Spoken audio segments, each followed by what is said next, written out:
This is a story of stupidity. Stupidity on my part, a joke on me. The joke teller has yet to enter this story of mine, but don't worry, he'll make sure he gets his recognition that he believes he deserves. It started with something as simple as me taking out the trash around 8 p.m. My wife was laying on the couch, looking at her phone. Our daughter was painting in what she calls the inspiration room. Typical 21st century family bullshit, in other words. A boring family, and a boring life, until I took the trash out. I was walking back up to the grotesque, sun-faded one-story heap of junk we call a house, when I noticed a man fixing himself a Hot Pocket in my kitchen. It was no ordinary man, you see. It was me. Same hair, same face, same body, but different Hot Pocket. I hate the pizza ones, and here he is legitimately enjoying it. He was walking around like he owned the place, when I know for a fact that my name is on the lease. I've seen movies like this. Doppelgangers infiltrate your life and squeeze you out so they can take over your life as their own. I had to act fast. I grabbed the axe from the tool shed out back, got all pumped up, and burst in through the front door like Jack Torrance in The Shining, brandishing my weapon of death and destruction. I ran at the imposter and drove the axe deep into his chest. His disgusting pizza Hot Pocket fell to the ground and exploded on impact. "Ah!" screamed my wife. "Who the fuck are you?" She quickly dialed 911 as I stood there over the other me, my axe still dripping with blood, the blood of the other me. "Please help me. Some man just broke into my house and killed my husband. Hurry!" The imposter, although vanquished and lying in a pool of blood, technically our blood, must have done a number on my family in the short time I was outside taking the trash. My daughter had the same reaction as my wife when she saw me. The imposter laying on the ground with his chest split open and the disgusting pizza Hot Pocket obliterated beyond recognition beside him.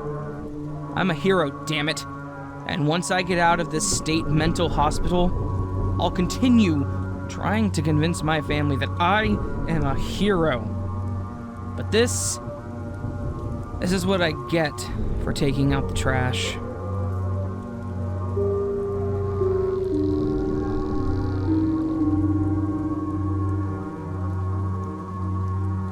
There must not be any light in sight but yours.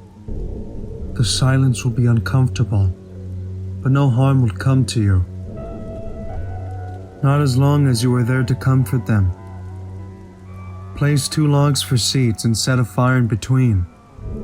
Yours should be farther from the flame. Prepare plenty of wood and keep it within reach from your seat.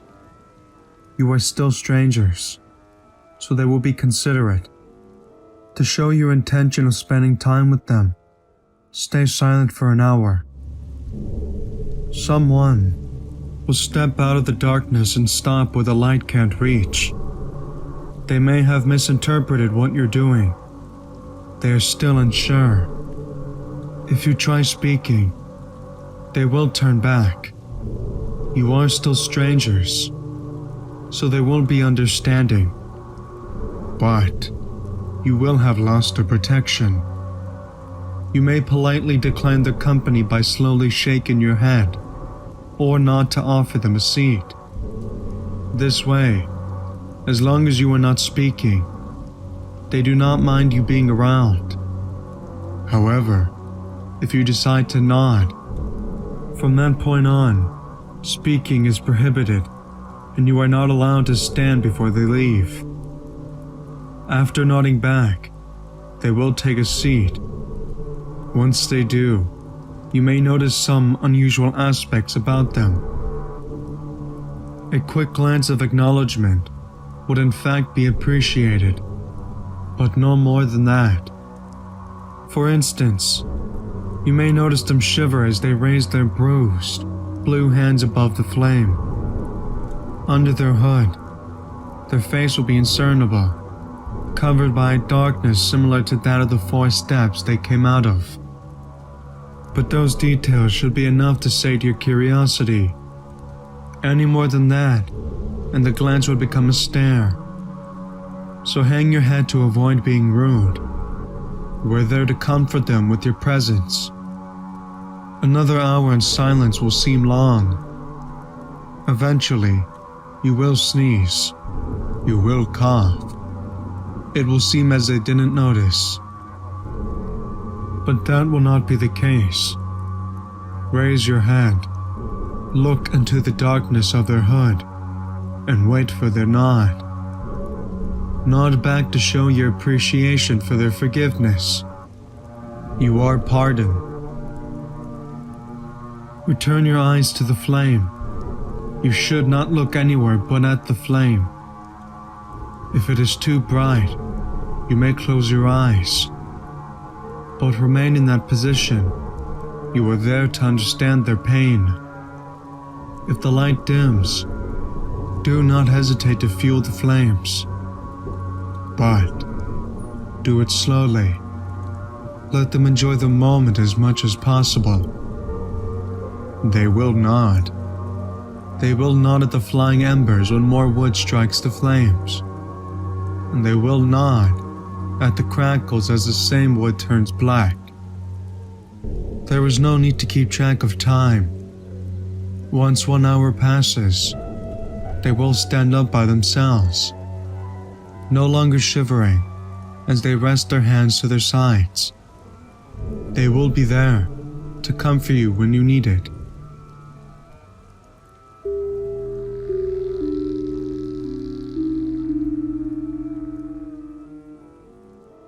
Officer Vasquez put on a touch more gas, and the old Crown Vic did a short lurch, compressing the fist-sized pack of hard snow.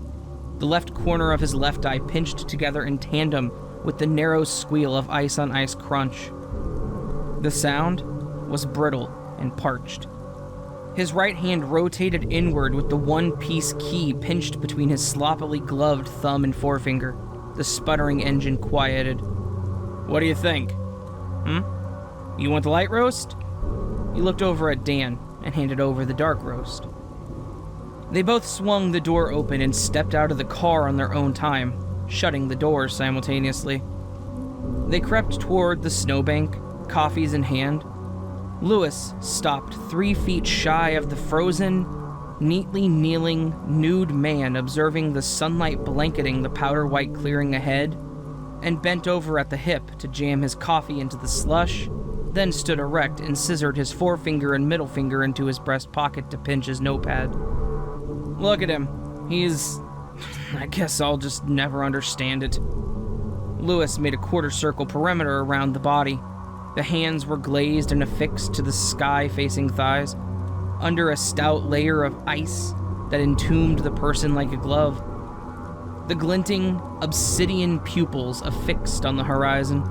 A modest wedding ring twinkled underneath the brushed ice. The wind subsided, and the air was thick with a dull blanket of silence. The frozen man's beard was waist-length with many split ends. His face, expressionless. The entirety of his skin adorned with tattoos. Most had been bleeding 36 hours ago. Lewis didn't recognize the language scrawled over every surface of the flesh parchment. "Lewis, you got your notepad?" Lewis took 73 seconds to record that there weren't any footprints other than his and Dan's in the snow. The man had no identification. There wasn't no missing persons report in this county. His wedding ring had barbs on its inner surface. Poor guy. A few other details. Lewis sat down. Dan was asking him what his plans were for the New Year's, whether he should bring the camcorder over. Dan's voice faded along with the howling wind into a distant hum. Lewis looked long into the vast Minnesota sky. The sun hung low and painted broad swaths of watercolors against the dimming twilight landscape. He thumbed his badge helplessly. "I mean, what are you gonna do, Lewis? It's like, you don't even care if these guys are on the side of the road anymore, or in someone's front yard, or at town hall, or any other place. Next thing you know, you'll be slurping a bowl of soup at Denny's and see one of these guys all dead-eyed kneeling in the kitchen, burning his eyes out or looking at the sun. We're still the cops, you know? Dan, grab the shovel from the trunk, will ya? Dan waited for a couple of trucks to roll by and exhaled, and then grabbed the shovel from the trunk.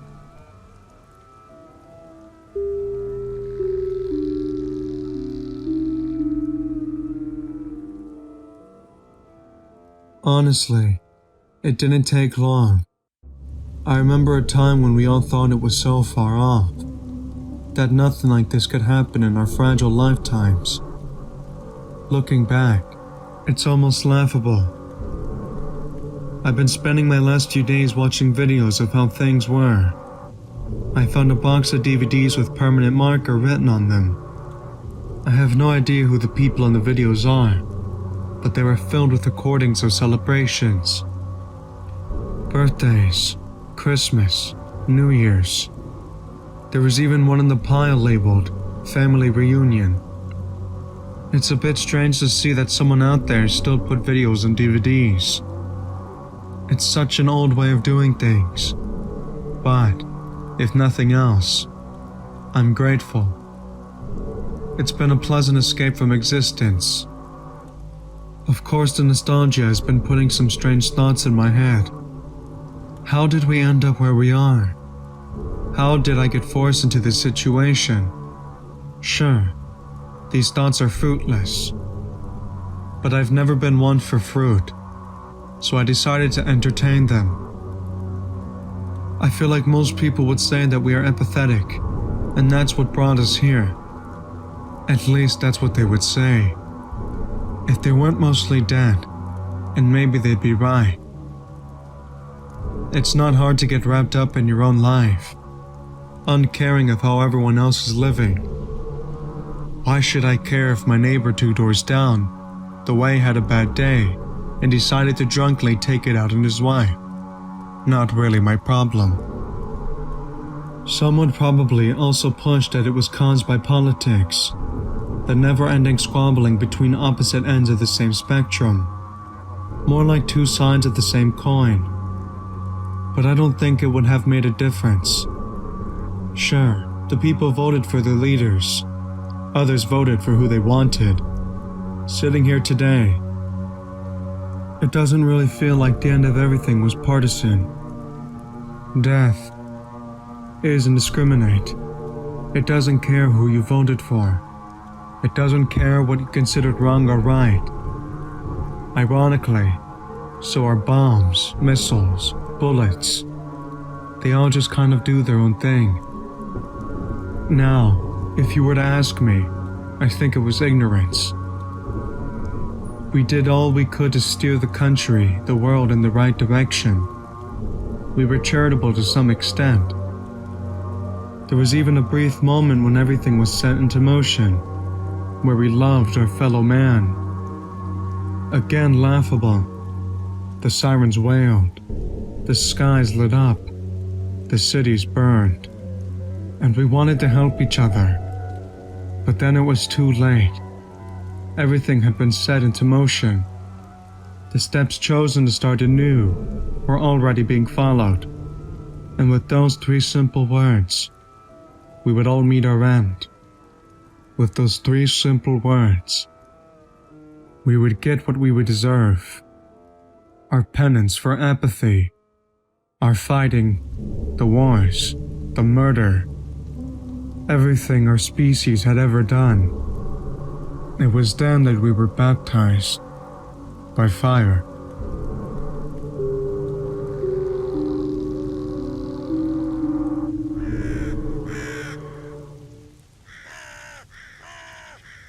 So that, my friends, was a collection of 4 short, scary stories featuring the ever-amazing Lucid Lupus. Lucid is an amazing kid. He is a great guy, fun to work with, and he has the energy... His energy is like the way sour Skittles taste, if that makes sense. That was a really weird way to put that. I'm not saying it's a sour energy. I'm saying it's a lot of energy. Like a shocking amount of energy, if that makes any sense. Anyways, Lucid is an amazing person, and I love working with him. I was in one of his videos recently, so I asked him to be in this one, and he did a great job. Thank you, man. Greatly appreciate it. If you'd like more content like this and content that is so vastly different, it is like comparing Australia to Panera Breads, please consider joining the Nevermore. To join the Nevermore, all you have to do is hit that subscribe button and the bell icon next to it. Doing so makes you part of the Nevermore. You can do things to support the Nevermore, such as submitting your stories to me if you have one, following me on Twitter, liking me on Facebook, joining my subreddit, or supporting me on Patreon or Ko-fi. All of these are optional, and every single one of them is greatly appreciated. All that said, friends, I hope you have a fantastic day, and I hope you all have a great week, and I will see you on the next video, but until then, sleep well.